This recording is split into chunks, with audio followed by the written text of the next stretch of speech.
Boa noite a todo mundo, é um prazer estar aqui no Café Filosófico. A última vez que eu estive aqui faz 14 anos, então tem mudado bastante. Queria agradecer aos organizadores do CPFL e especialmente aos curadores desse módulo sobre identidade, a meus caros amigos, colegas, Jurandir Freire Costa e Benilton Becerra Júnior. Eu acho que esse tema das neurociências é interessante precisamente em um módulo sobre identidade, porque mostra uma faceta da identidade bem diferente de outras que vão aparecer nesse bloco mais relacionadas à política, ou a semana passada que foi falado sobre identidade nacional na literatura. Então, eu tenho trabalhado bastante tempo sobre esse tema.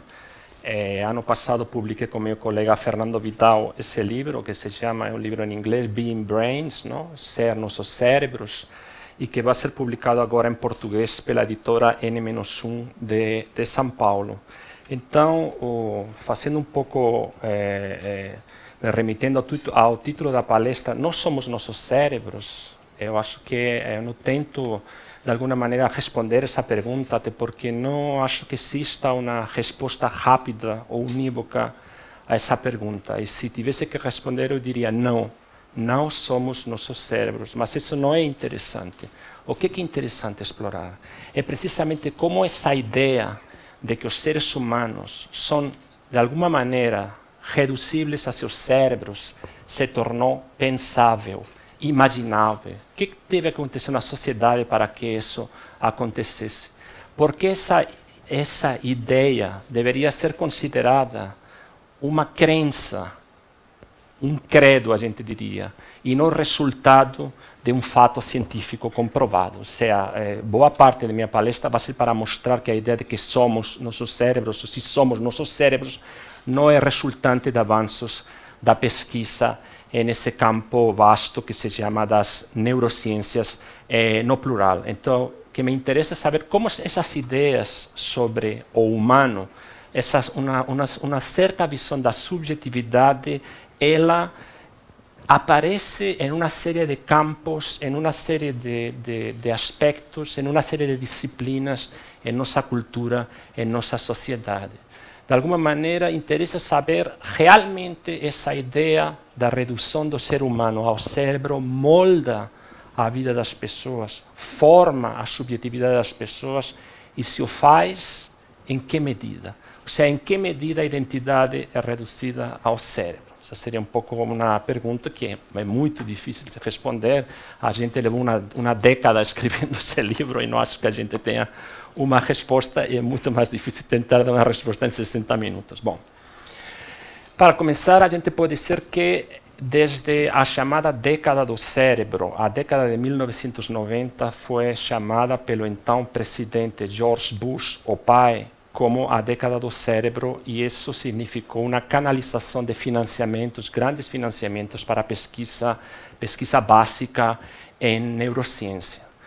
Então, colocou o cérebro no centro da atenção, não somente científica, porque boa parte da fala, e precisamente a fala que fala de como que o cérebro se tornou uma ideia de pessoa, é porque essas ideias, esses resultados de experimentos, de alguma maneira, saem do laboratório e chegam à sociedade, e chegam a determinados campos da cultura. Então, ao mesmo tempo que apareceu essa pesquisa maciça em ciência básica, em neurologia, neurobiologia, etc., apareceu ao mesmo tempo um interesse dos que a gente chamaria das ciências humanas, das ciências sociais, das ciências do homem, por estudar esse fenômeno, em uma série de campos. Ou seja, ao mesmo tempo, uma série de campos que vão da antropologia, à história, à filosofia, à sociologia, aos estudos sobre a deficiência, a saúde pública. Esses campos, de alguma maneira, sofreram o que alguns autores chamaram de virada neural,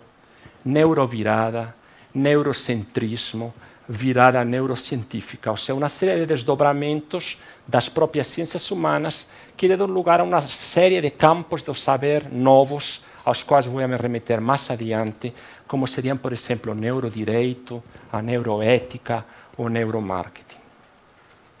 A pesquisa em neurociências, desde os anos 90, desde a chamada década do cérebro, tem recebido um enorme financiamento, sobretudo ligado ao fato de que a Organização Mundial da Saúde ou o Instituto de Saúde Mental dos Estados Unidos tem reconhecido problemas, doenças neurológicas como cada vez mais importantes. Por quê? Porque à medida que as sociedades vão envelhecendo, tem uma série de doenças, de alguma maneira, neurológicas que estão muito ligadas ao envelhecimento da população. Alzheimer, Parkinson. Então, muito interesse é uma justificativa para a inversão em pesquisa em neurociência. Dizer, gente, isso vai ser o problema de saúde daqui a 20 anos, o maior problema de saúde quando a população cada vez é mais idosa. Então, isso justificou uma canalização enorme de investimentos nesse campo.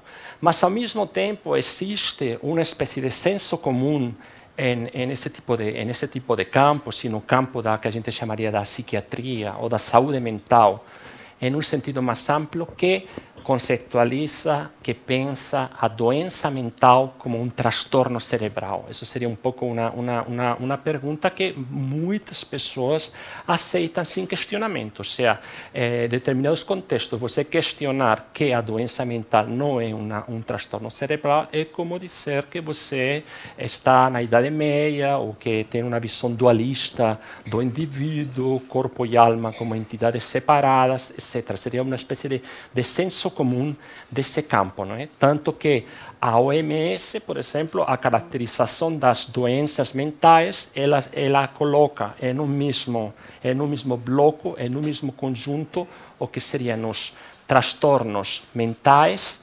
neurológicos e de abuso de substâncias. Isso é interessante. Por que é interessante? Porque está no mesmo bloco a epilepsia com, por exemplo, um transtorno de ansiedade.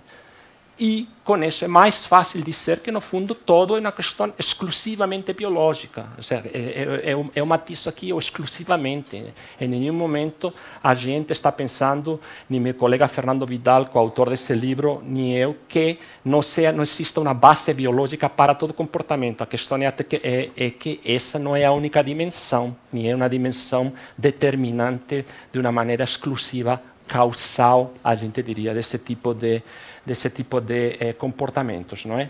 Então, além desse investimento no campo da ciência básica, da pesquisa em neurologia, neurobiologia, sobretudo visando tratamento dessas doenças, o que a gente vê, e isso está ligado ao nosso tema hoje da identidade, é como que esses saberes, essas práticas, resultados de pesquisa, saem do laboratório, se popularizam e atingem a sociedade, formando um fenômeno de larga escala, que é o que a gente denomina das neuroculturas, não é? Como que aparece em determinados campos, esse saber neuro, ele permeia vários campos de saber.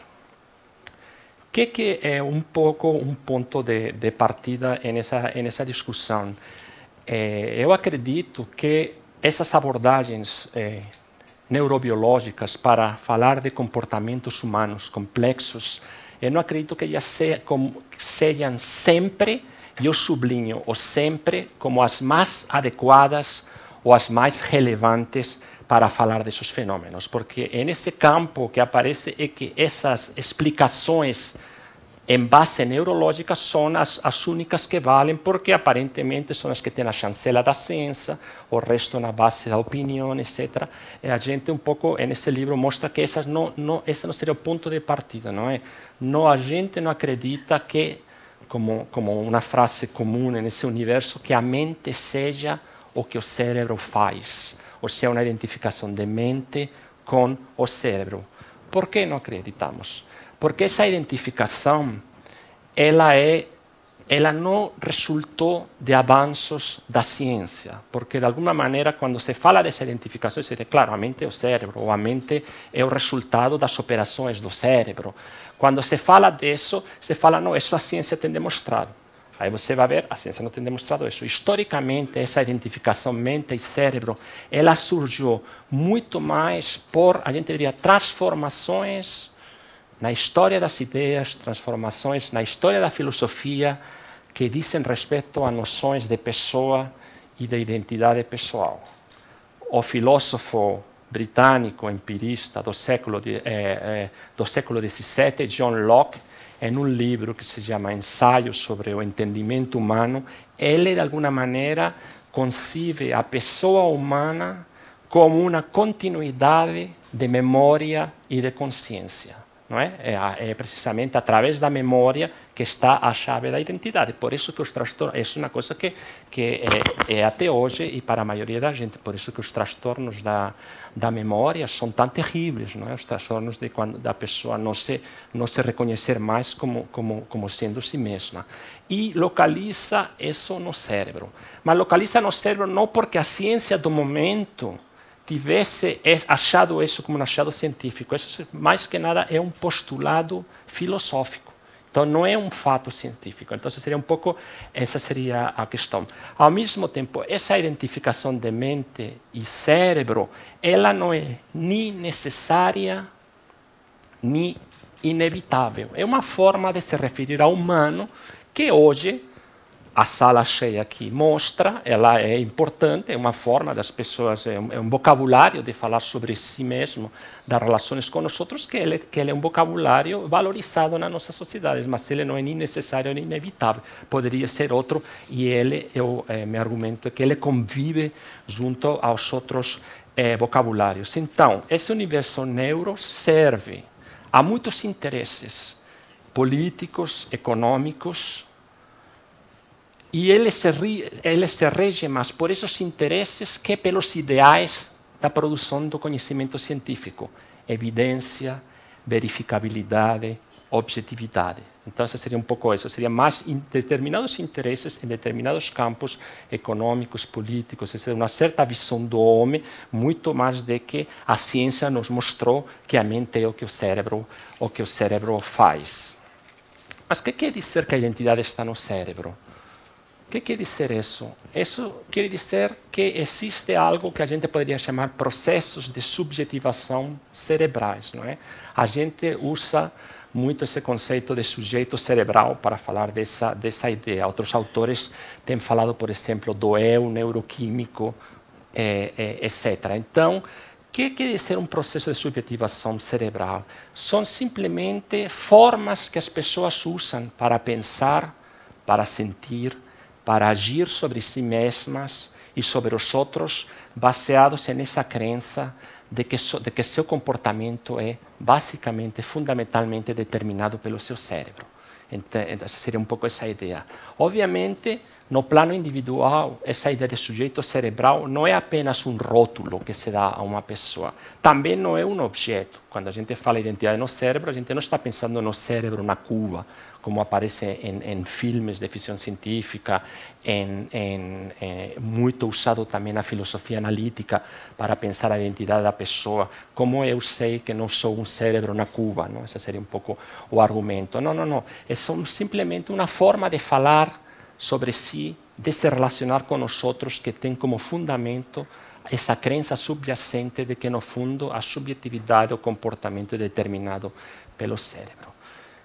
Por que isso é interessante? Porque, no fundo, na prática, nenhuma concepção de sujeito, nenhuma forma de identidade é monolítica ou é hegemônica. As pessoas não são um tipo de sujeito apenas. Por exemplo, a socióloga da ciência israelense Skye Gross, ela fez uma etnografia em uma clínica israelense de neuro-oncologia, trabalhando com pacientes com tumores cerebrais. E ela disse, mesmo que esses pacientes acreditassem que o cérebro é o que eles são, eles dizem, ao mesmo tempo consideram o cérebro como um órgão doente. Ou seja, elas dizem, não, o cérebro que eu sou, não, mas é um órgão doente. O que está doente é meu cérebro, não sou eu. Se o cérebro fosse eu estaria doente. Não, quem está doente é meu órgão, é meu cérebro. Então, existe uma certa ambivalência. Isso não é uma visão monolítica, total, determinante, como se o cérebro fosse o epicentro da pessoalidade, não é? Então, esses conceitos não devem sugerir que uma determinada visão da identidade, ela é, como eu dizia, monolítica, ela age sempre e de modo absoluto. Em determinados contextos, as pessoas se descrevem assim.